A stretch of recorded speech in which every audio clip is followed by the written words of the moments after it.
राधे राधे बच्चों, आपका स्वागत है हमारे इस चैनल पे। और मैं उम्मीद करता हूँ कि आप मस्त होंगे, स्वस्थ होंगे और अपनी पढ़ाई बेहतर तरीके से कर रहे होंगे। तो आइए आज हम अपने नेक्स्ट क्लास की ओर चलते हैं और मैं आज फिजिक्स की क्लास को आगे बढ़ाने वाला हूँ। मैंने पिछली क्लास में आपकी फिजिक्स की क्लास को कहाँ तक लेके गया था, जल्दी बोलिए। तो सर आप अवतल दर्पण के उपयोग बता दिए थे। हाँ बउआ, बता दिए थे। तो चलिए अब इसमें हम लोग कुछ बातें को जानते हैं कि अवतल दर्पण आपसे क्वेश्चन बोलेगा कि जो अवतल दर्पण है, अवतल दर्पण जो है, ठीक है, अवतल दर्पण का उपयोग सोलर कुकर में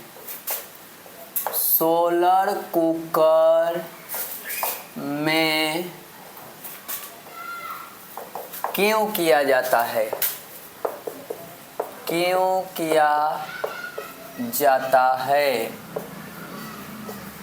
जल्दी बोलो बुआ। अवतल दर्पण का उपयोग सोलर कुकर में क्यों किया जाता है, आपसे क्वेश्चन बोलेगा, बताइएगा ना कि अवतल दर्पण का उपयोग सोलर कुकर में क्यों किया जाता है, बताइए। तो सर जी देखिए क्या कहता है इसका आंसर में कि अवतल दर्पण के मुख्य अक्ष के समानांतर, अवतल दर्पण के, लिख के बता दे, फिगरवा से बता देते हैं, आपको ज़्यादा बेटर समझ में आएगा। है इसको कहते थे F, इसको P, इसको C, इसको अनंत, ठीक है। क्या कहता था कि जब अवतल दर्पण में मुख्य अक्ष के समानांतर प्रकाश की किरणें आती है तो हमेशा फोकस से होकर जाएगी। कहाँ से होकर जाएगी? मुख्य अक्ष के समानांतर जाएगी तो फोकस से होकर जाएगी। मान लो अगला एगो आउ डालेंगे तो एहू जाएगा तो कहाँ से होके जाएगा? फोकस से होके जाएगा। इधर से एगो आउ डालेंगे तो कहाँ से होके जाएगा? फोकस से होके जाएगा।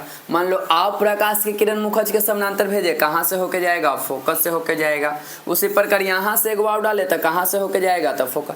आई सर, यानी कन्हू हम मुख्य अक्ष के समानांतर भेजेंगे तो ये फोकसवे से जाएगा, यानी एक के जगह सब किरणवा जाके जमा हो जाएगा। तब बर्तनवा गर्म होगा कि नहीं होगा?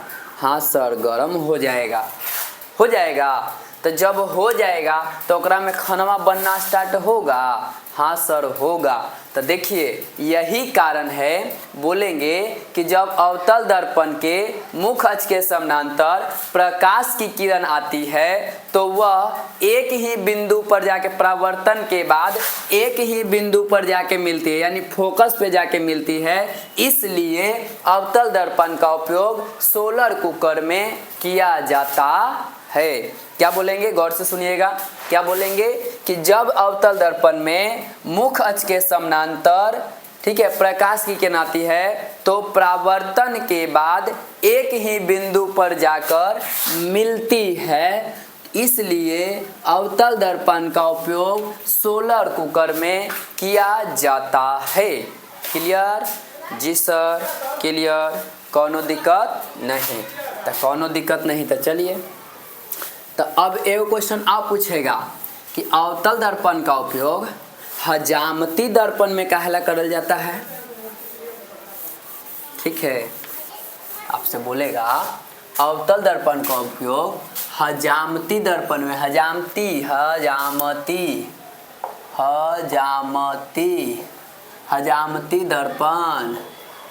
दर्पण मतलब समझते हो? ये बलवा डढ़िया बनावे जाता है ना जरा यहाँ, ओकरे कहल जाता है हजामती दर्पण। यानी जो हजाम नाई के यहाँ जो दर्पण लगा होता है ठाकुर जी के यहाँ, उसको क्या कहते हैं? हजामती दर्पण।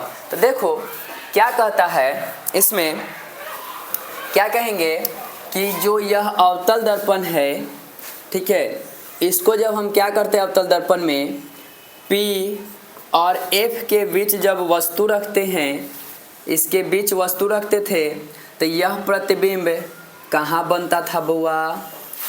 जल्दी बोलो। कहा तो सर ये तो दर्पणवा के आप भी ना बताए थे, कि दर्पण के पीछे बनेगा। आप ही ना बताए थे कि दर्पण के पीछे बनता है। कहाँ बनता है? दर्पण के पीछे बनता है।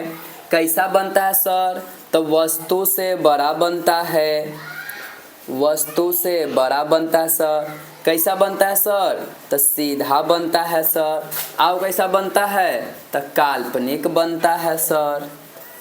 तो बतिया याद रहेगा।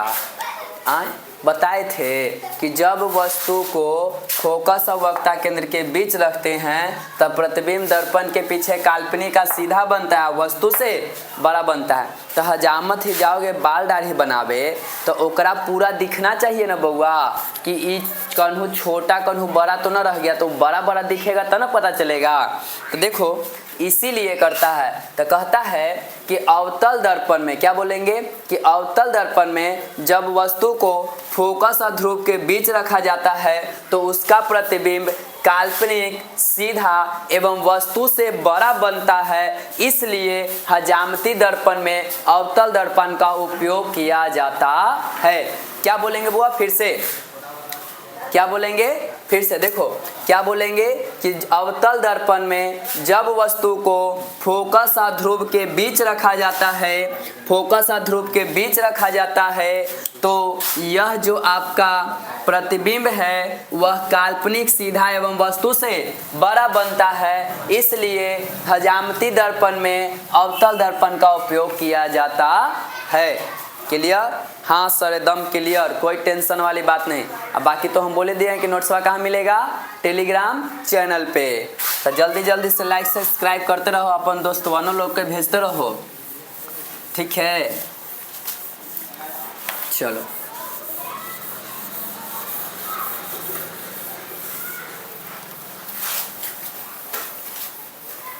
इतना बतवा याद रहेगा?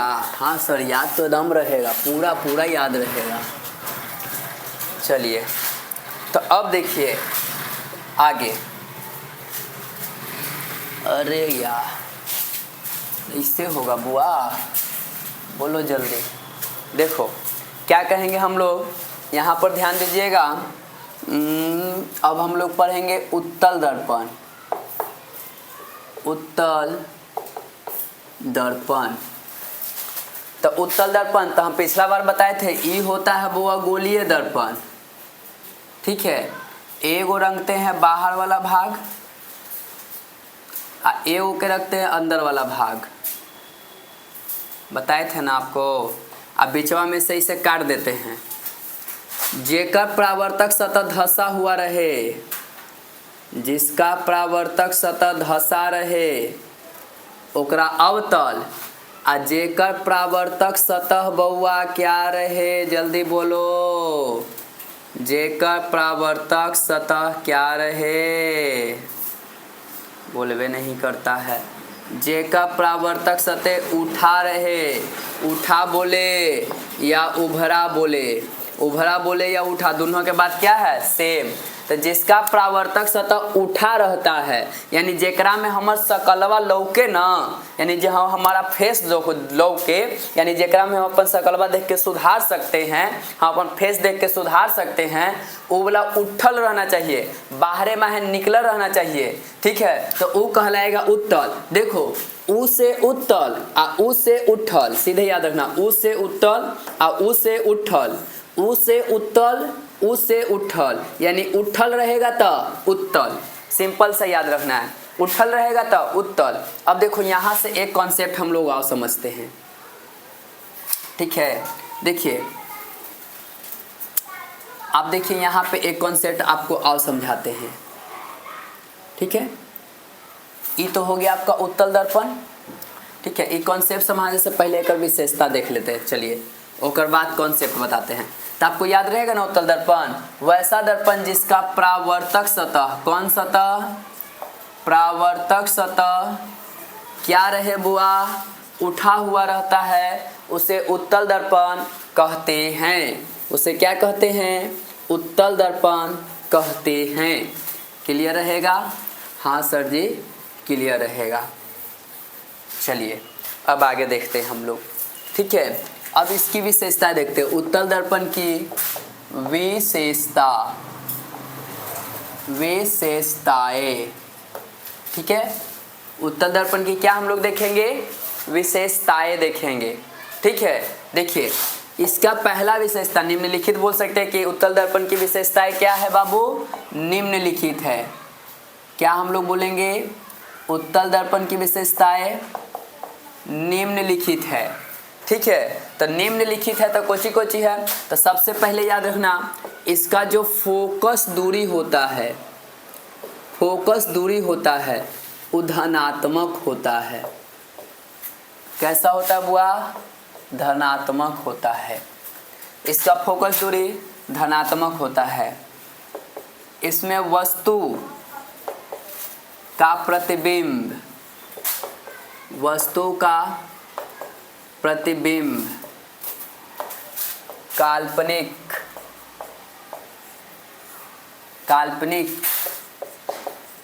एवं सीधा बनता है। काल्पनिक एवं सीधा बनता है। और क्या बोल सकते हैं? इसमें जो है वस्तु का प्रतिबिंब, ठीक है, वस्तु से छोटा बनता है। वस्तु से छोटा बनता है। वस्तु से छोटा बनता है। वस्तु से कैसा बनता है?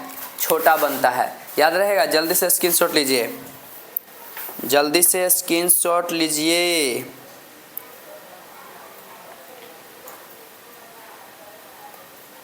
हो गया? याद रहेगा ना? कुछ जल्दी बोलो फिर से। वस्तु क्या चीज बोलेंगे कि इसमें उत्तल दर्पण की फोकस दूरी धनात्मक होती है। वस्तु का प्रतिबिंब काल्पनिक एवं सीधा बनता है। इसमें वस्तु का प्रतिबिंब वस्तु से कैसा बनता है? छोटा बनता है। याद रहेगा? हाँ सर याद रहेगा। स्क्रीनशॉट ले लिए। चलिए आगे बढ़ते हैं। ऐसे ही सब बात आपका नोट्स में दिया हुआ है बाबू, ठीक है। चलिए अब हम लोग देखते इधर आगे की ओर।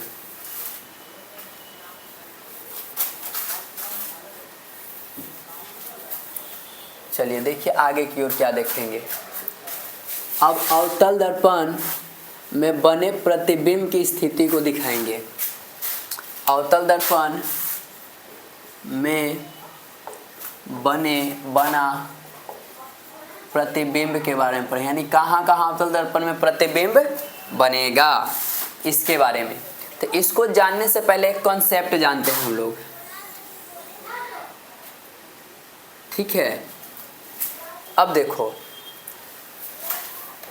आपको बताए ये दर्पण इधर ऐसे कर देंगे तो ये बनेगा आपका कौन दर्पण? तो सर अवतल बनेगा। बताइए अंदर में है रंग देंगे तो कौन बनेगा? तो सर उत्तल बनेगा। आपको बताए थे कि जो गोला होता है, ये गोला के केंद्र को हम लोग क्या कहते हैं? तो सर सी कहते हैं जी सर। ये गोला के केंद्र को हम लोग सी कहते हैं। सर आप ऐसे लेते थे तो ये आप हो जाता था वक्रता त्रिज्या, आ एकर बिचवा में आप लेते थे एफ, आ ये बिंदुआ लेते थे आप पी कहते थे। गोलीय दर्पण के मध्य बिंदु को क्या कहते थे? पी कहते थे, यानी ध्रुव कहते थे। तो देखो यहाँ से ऐसे काट दिए, ई वाला नहीं दिखा रहे आपको, तो देखिए तो उत्तल दर्पण बन रहा है। इधर में है बना है सी आओ एफ, लेकिन अबरी देखिए तो अवतल दर्पण के मध्य बिंदु यहाँ पर हो जाएगा पी, यहाँ पे क्या हो जाएगा? पी, लेकिन एकरा में सी ई पट्टी में है आएगा। ई पट्टी में है, एकरा में सी आ सकता है? आप ही बताइए तो। ई पट्टी में है गोला बन रहा है कि पट्टी में ही आएगा? बताइए तो। इधर में हम लोग इसको रंग दिए हैं, पूरा ऐसे कलर कर दिए। यहाँ पे पी को हम दर्शा दिए, यहाँ पे किसको दर्शा दिए? बिंदु पी को दर्शा दिए। बताइए यह जो है इसी है, कभी ई पट्टी आएगा इसका केंद्र बिंदु? नहीं सर नहीं आएगा। तो एक इससे मिला देंगे, तो इसका वक्ता त्रिज्या कहला जाएगा। तो हमरा एकरा से मतलब है अवतल दर्पण से नहीं। तो सर इसी हो गया, एकर बीचों बीच लीजिएगा तो ई वाला एफ कहलाता है, क्योंकि फोकस जो होता है वक्रता त्रिज्या के आधी होती है, यानी एक के जितना दूरी ई दोनों का ओकर आधा ई रहता है, एफ है यानी फोकस दूरी रहता है। तो बताओ यहाँ पर एफ हो गया, यहाँ पे सी, यहाँ पे पी, यानी इस टाइप का ना आपका अवतल दर्पण बनेगा। हाँ सर सही बोल रहे हैं, अवतल दर्पण में तो उत्तल दर्पण में तो ऐसी बनेगा। अवतल दर्पण में इधर माहे बनाए थे हम लोग, काहे? क्योंकि सी इधर माहे था, ये ऐसी था, लेकिन अबरी इधर माहे है, तब बउआ ई पट्टी माहे ना हो जाएगा। समझ में आया? केंद्रवा जिधर रहेगा वही ना लेके जाओगे कि केंद्रवा के बाहर लेके चल जाओगे? नहीं सर, केंद्र जिधर रहेगा वहीं लेके जाएंगे। तो गोला ई आ गोला के केंद्र ई, तो इधर ही माहे ना लाइन में खींचेंगे। हाँ सर सही बोल रहे हैं, तो सही बोल रहे हैं, तो समझ में आया? तो देखो उत्तल दर्पण में जो स्थिति का प्रतिबिंब होता है वो दुए गो बनता है बउआ। के गो बनता है? दो स्थिति में बनता है अवतल दर्पण में। अवतल दर्पण जो होता है उसमें अगर हम लोग स्थिति देखेंगे तो दो स्थिति बनता है। पहला स्थिति बनता है जब वस्तु अनंत पर स्थित हो, ठीक है। अब आपका दूसरा बनता है जब वस्तु अनंत और ध्रुव के बीच स्थित हो। सर ये तो एकदम कैसे दो गो बनेगा? तो देखो आपका ई होता है कौन दर्पण? तो सर ई होता है आपका उत्तल दर्पण, सॉरी उत्तल दर्पण। ई होता है सर जी पी, इधर में सर जी होता है सी, ठीक है। पहले सी केंद्र न होता है सर जी, ओकर बाद एफ, ठीक है। ओकर उधर अनंत मारिए आ इधरहू मार दीजिए अनंत, ठीक है। इधरहू क्या मार दिए? अनंत। तो एकरा में स्थिति तो दर्पणवा इस साइड में है, सकलवा देखेगा ना बुआ। बताओ हम कोई वस्तु के रखेंगे तो यही पट्टी में रखेंगे ना, बताइए। ई जन्ने रंगल है, जन्ने हम वस्तुआ के रख के कुछ ही करेंगे।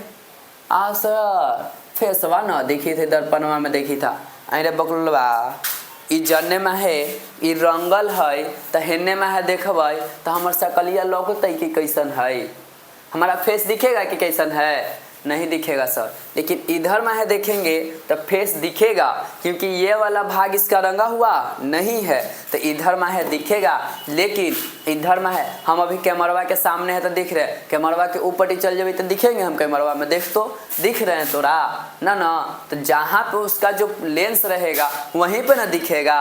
तो उसी प्रकार एकरा में दर्पणवा के पीछे ही रंगल है, तो इधर वस्तुआ के रखेंगे तो दिखेगा न सर। तो ई पट्टी रखेंगे तो ई पट्टी के जगह बनेगा?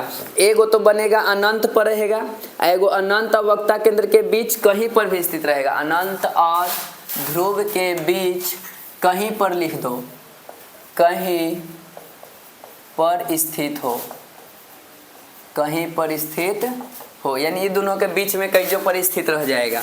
तो दो फिगर बनेगा। सबसे पहला जब वस्तु अनंत पे रहेगा, नाम देते ए और बी। जब रहेगा तो आपको मालूम है कि जाएगा, लेकिन पार तो करेगा नहीं क्योंकि रंगा हुआ है। परावर्तन के बाद क्या होगा? मुड़ जाएगा। परावर्तन के बाद अपने टकराएगा, वो अपने मुड़ जाएगा ना। हाँ सर जी, परावर्तन के बाद तो ये तो मुड़वे करेगा, मुड़ेगा। तो मुड़ेगा बउआ, ये परावर्तन के बाद मुड़ नहीं रहा है बढ़िया से। परावर्तन के बाद मुड़ेगा, तो मुड़ गया तो हमको पता चल रहा है कि कहाँ पर क्या होगा। बोलिए जल्दी। नहीं सर पता तो नहीं चल रहा है। तो बताओ हम लोग इसको डॉट डॉट लाइन से ऐसे ऐसे मिला दे देते हैं। कोई चीज़ से मिलाएंगे? जल्दी बोलो। डॉट डॉट लाइन से मिलाएंगे तो ये फोकस से होकर जाएगा, ठीक है। उसी प्रकार जब यहाँ से प्रकाश भेजेंगे तो एहू परावर्तित होकर इसे मुड़ जाएगा। एकरो तो फिर डॉट डॉट लाइन से इसे कहेंगे चल जाता हूँ डॉट डॉट लाइन से, तो एहू जाएगा तो कहाँ पे जाके मिल रहेगा, तो फोकसवा पर मिलेगा सर। तो जब दोनों फोकस पर मिल रहा है, फोकस पर जाएगा, तो हम लोग बोलेंगे क्या बोलेंगे, इसकी प्रकृति क्या होगी, ध्यान दीजिएगा। पहला बोलेंगे कि जो प्रतिबिंब है वह दर्पण के पीछे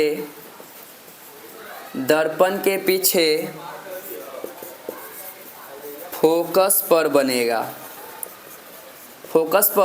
बनेगा। यह सीधा याद रखिए कि फोकस पर बनेगा, क्योंकि उत्तल दर्पण में हमेशा जो आपका फोकस होता है वो दर्पण के पीछे रहेगा। सिंपल सा है कि उत्तल दर्पण में फोकस दर्पण के पीछे होता है, तब फोकस पर बनेगा यानी दर्पण के पीछे बनेगा। दूसरा क्या बोल सकते हैं, दर्पण के पीछे बना, देखो डॉट डॉट लाइन से न दर्शा रहे हैं, तो कैसा बनेगा, तो ये जो प्रतिबिंब है वो काल्पनिक बनेगा। कैसा बनेगा, काल्पनिक एवं सीधा बनेगा, क्योंकि जो काल्पनिक होता है बउआ वो सीधा होता है। आप लोगों को बताए हैं कि जो काल्पनिक होता है वो कैसा बनता है, हमेशा सीधा। आदमी जब भी अपने बारे में कल्पना करता है तो सीधा करता है। तीसरा क्या चीज होगा बुआ, जल्दी बोलो। तो सर तीसरा जो होगा ना, तीसरा को चीज, तो सर जी सीधा हो गया, काल्पनिक हो गया, फोकस पर बनेगा। अब आकार बता दीजिए, तब बिंदु के आकार का बनेगा। किसके आकार के, बिंदु के आकार का बनेगा। किसके आकार का बनेगा, बिंदु के आकार का बनेगा।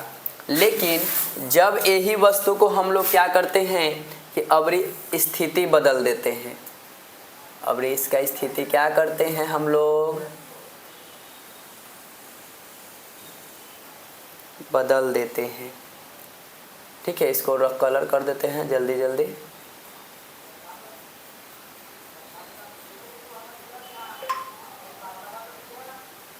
इसको यहाँ पे P बोल देते हैं, यहाँ पे P बोल देते हैं।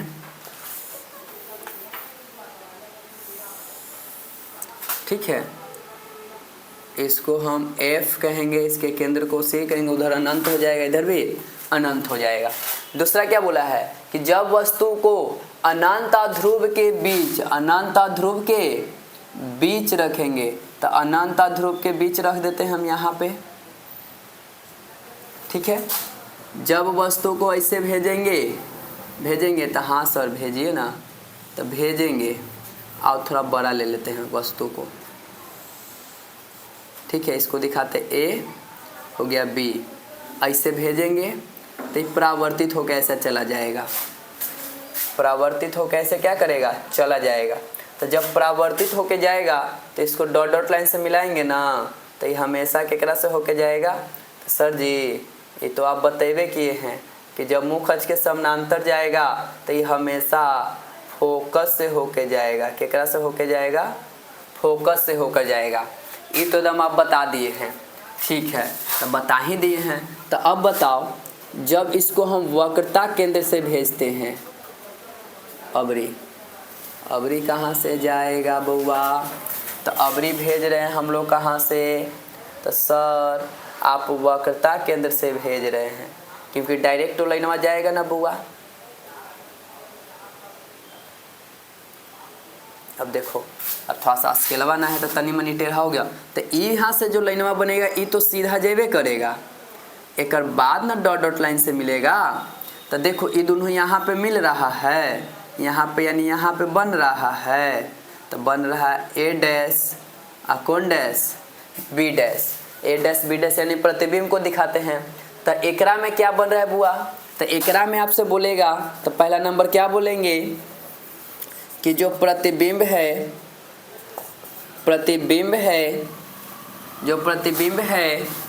वह दर्पण के पीछे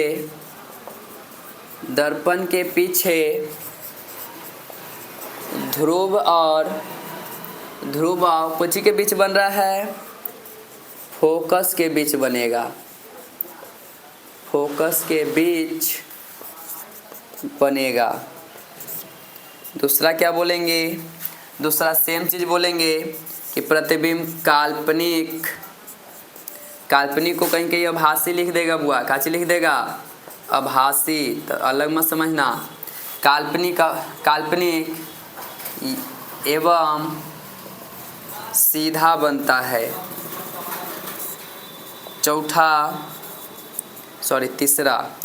तीसरा वस्तु से छोटा बनता है। तो यही दो गो प्रतिबिंब बनता है वो उत्तल दर्पण में। उत्तल दर्पण में आपका प्रतिबिंब दो ही बनता है, एक अनंत पे एक अनंत और ध्रुव के बीच में कहीं पर भी स्थित होगा तब बनेगा। तो याद रहेगा, जल्दी बोलो। हाँ सर याद रहेगा। कोची जल्दी बोलो। तो सर मालूम है कि जब उत्तल दर्पण में क्या होगा कि वस्तु अनंत पर होगा तो वह उसका जो प्रतिबिंब है वो दर्पण के पीछे फोकस पर बनेगा, काल्पनिक बनेगा, सीधा बनेगा एवं क्या बनेगा। तो सर एवं कैसा बनेगा, तो ध्यान दीजिए, तो बनेगा बिंदु के आकार का। ठीक है। और जब वस्तु कहाँ रहे उत्तल दर्पण में, तो जब वस्तु उत्तल दर्पण में अनंत और ध्रुव के बीच कहीं पर भी स्थित हो तो प्रतिबिंब दर्पण के पीछे फोकस और ध्रुव के बीच बनेगा, काल्पनिक एवं सीधा बनेगा और वस्तु से छोटा बनेगा। ठीक है, यहाँ तक क्लियर बच्चों? यहाँ तक क्लियर? अगर यहाँ तक कोई दिक्कत है तो जल्दी जल्दी बोलो, स्क्रीनशॉट लो। तो बच्चों अब हम लोग पढ़ेंगे उत्तल दर्पण के उपयोग। क्या पढ़ेंगे? उत्तल दर्पण के उपयोग। देखिए उपयोग पढ़ लेते हैं इसका कि उत्तल दर्पण का उपयोग क्या है, उत्तल दर्पण का उपयोग कहाँ कहाँ करते हैं। तो बउआ सबसे पहले एकदम तो सबके इम्पोर्टेंट गाड़ियों के साइड मिरर में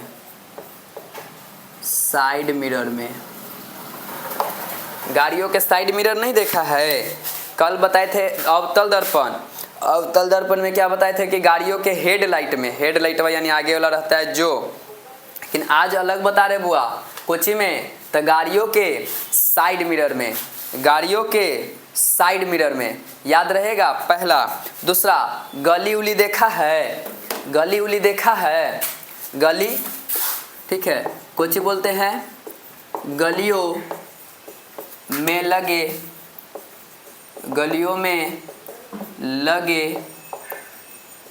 स्ट्रीट लाइट में गलियों में लगे, देख बुआ, गलियों में लगे स्ट्रीट लाइट में उपयोग करते हैं। क्यों करते हैं गलिया? तो सब गली या बाजार में जाता होगा तो एगो ये अथिया रहता है, ओकरा में ऐसे स्ट्रीट लाइट न लगा रहता है जेकरा से तुम सब बाहरे देखता है। अरे रोडवा पे न लगा रहता है street light. Sir street light कुछ होता है? अरे तो आपके गली में रोड में आपका एक लाइट सरकार लगाती है, इससे लगा रहता है और अतिया के रोशनी देता है उसमें। तो सर ओकरा में उत्तल दर्पण लगा हुआ रहता है। काहेला सर? तो देखो काहेला, क्योंकि उत्तल दर्पण का गुण होता है बुआ, उत्तल दर्पण का गुण होता है कि यह क्या करेगा कि प्रकाश की किरणों को फैलाता है। ये प्रकाश की किरणों को फैलाने का काम करता है। तो फैलाने का काम करेगा तो आदमी सरकार काहेला लाइट लगा रहा है कि हम एगो लाइटवा लगा दे ना तो लगभग कुछ एरिया को कवर करे। ये न दिमाग लगाएगा कि सरकारी लगाया कि ऐजा पर लगा दे तो एकर सामने दिखाए और फिर हमरा तनी सुन ओजा पर लगावे पड़े। ऐसा सरकार काम करेगा नहीं। तो सरकार दिमाग लगाती है, कहती है एकरा में उपयोग करो उत्तल दर्पण, और उत्तल दर्पण उपयोग करेगा तो प्रकाश को फैलाएगा, यानी ऐजा पर जलाएंगे तो लगभग आसपास के बहुत सारा एरिया को क्या कर लेगा, कवर कर लेगा। तब हमको दूरी में लगाना पड़ेगा, दूरी में लगाएंगे तो इससे हमारा लाइट भी बचेगा, बिजली भी बचेगा, इसलिए सरकार ऐसा करती है। ठीक है बुआ? अब देखो क्या कहता है, आगे देखते हैं।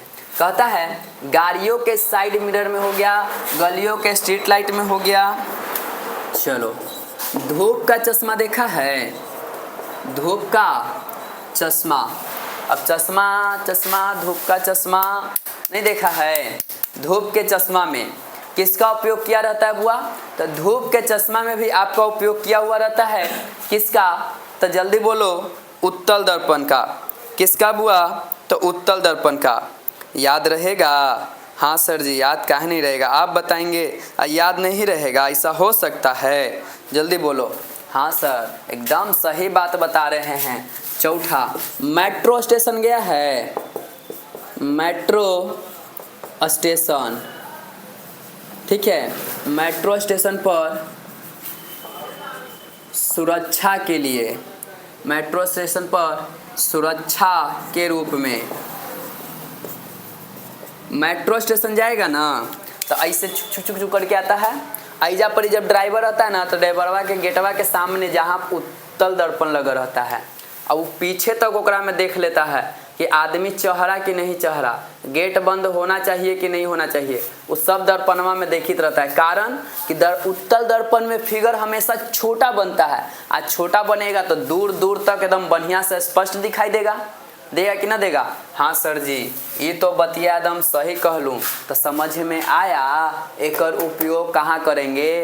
तो हाँ सर, समझ में तो आ गेलो, एकदम दिमाग में बैठ गया ना। इसका उपयोग गाड़ियों के साइड मिरर में करेंगे, गलियों में लगे स्ट्रीट लाइट में करेंगे, धूप के चश्मा में करते हैं, मेट्रो स्टेशन पर सुरक्षा, या ठीक है, या कर देते हैं अधमुरे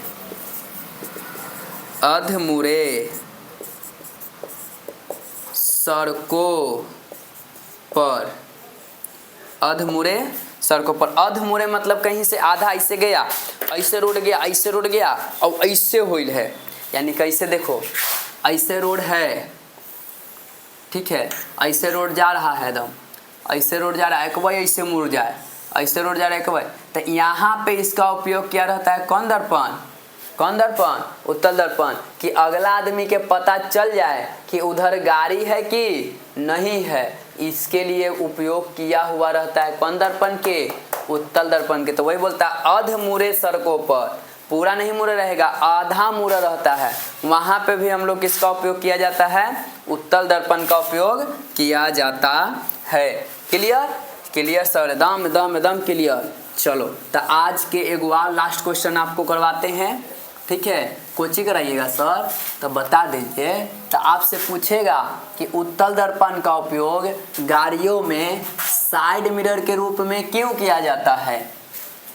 आपसे पूछेगा कि उत्तल दर्पण का उपयोग, ठीक है, गाड़ियों में साइड मिरर के रूप में क्यों किया जाता है? उत्तल दर्पण का उपयोग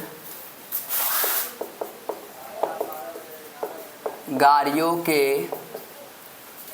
में साइड मिरर के रूप में क्यों किया जाता है? क्यों किया जाता है? साइड मिरर के रूप में क्यों किया जाता है? जल्दी बताइए, बता सकते हैं कोई? हाँ सर, काहे नहीं बताएंगे? काहे ना सर, कि जो ये उत्तल दर्पण होता है ना, उत्तल दर्पण, एकरा में फिगरवा हमेशा छोटा बनता है। आज जब हम गाड़ियाँ चलाएंगे, हम को पीछे वाला पता न चले कि पीछे गाड़ी आ रहा है कि नहीं आ रहा है, कि बड़ा आ रहा है कि छोटा आ रहा है, तो हमको ब्रेक मारे में दिक्कत हो जाएगा, उसको पास देने में दिक्कत हो जाएगा। होगा कि नहीं होगा? हाँ सर, जरूर होगा। हम मान लो पता चल गया, हम लगा दिए ओकरा में समतल दर्पण, समतल दर्पण लगा दिए। अब समतल दर्पण बुआ लगा दिए, का होगा तुम ही बताओ, का होगा? तो सर समतल दर्पण लगा दिए, तो समतल दर्पण लगा देंगे तो क्या होगा कि पीछे से जो गाड़ी आएगा ओकर कहानी चकवे लौके, हो सकता है ना? अब बताओ, चकवा लौकेगा तो हमरा पता चलेगा कि हमरा से कितना दूर है कितना दूर नहीं है। हाँ, अब बड़का गाड़ी आ रहा है कि छोटका गाड़ी आ रहा है, पीछे से मान लो हम आगे में है गाड़ी चला रहे हैं, पीछे इनकवा में देख रहे चक्का लौक रहा है, अब किन्ने में है चक्का, किधर है। अब महिला चला रहा है कि पुरुष चला रहा है, पुरुष चलाएगा तब विश्वास रहेगा कि ना वो नहीं ठोकेगा, लेकिन महिला चलाएगी तो बाप डरे लगा रहेगा कि ठोक देगी तो। महिला पे भरोसा ना, वो सबके हाथ में ब्रेक न रहता है, पैर में ब्रेक रहता है, पैर से रोकेगी। बताओ रोके सकले है, हमरो ध्यान न रहेगा, समतल दर्पण लगेगा तो पते नहीं चलेगा। इसलिए उत्तल दर्पण के उपयोग करते हैं कि पता, क्योंकि ओकरा में छोटा बनता है दर्पण। देखो तू बड़का रहो हाथी आ चाहे जिराफ, हम तोरा इतने गो बना के दिखा देंगे बढ़िया से दम, तो बना के छोटा, बड़को चीजवा के छोटा बना देता है आ कहता देखो अपन आपके पूरा। तो हम लोग देखते हैं गड़िया में कि अरे पीछे से एगो लड़की स्कूटी चला के अभी तो साइड कर ले ना तो ठोक देतो, कोई भरोसा ना। सही बात है कि ना? हाँ सर जी सही बात है। तो छोटा दिखाता, इस कारण हम लोग क्या करते हैं कि गाड़ियों के साइड मिरर में उत्तल दर्पण के, तो बोलेंगे कि जो उत्तल दर्पण का जो दृश्य क्षेत्र होता है वो छोटा होता है, यानी उसमें जो हमारा प्रतिबिंब दिखाई देता है वो छोटा बनता है, जिससे गाड़ी चालक को पीछे की गाड़ी देखने में सहायता होती है, इसीलिए गाड़ियों के साइड मिरर में उत्तल दर्पण का उपयोग किया जाता है। क्लियर? जी सर क्लियर। तो आज के लिए इतना ही। अगर वीडियो अच्छा लगा तो सब्सक्राइब जरूर करना है, लाइक कमेंट जरूर करना है। तो मिलते हैं नेक्स्ट क्लास में। जय हिंद, जय भारत।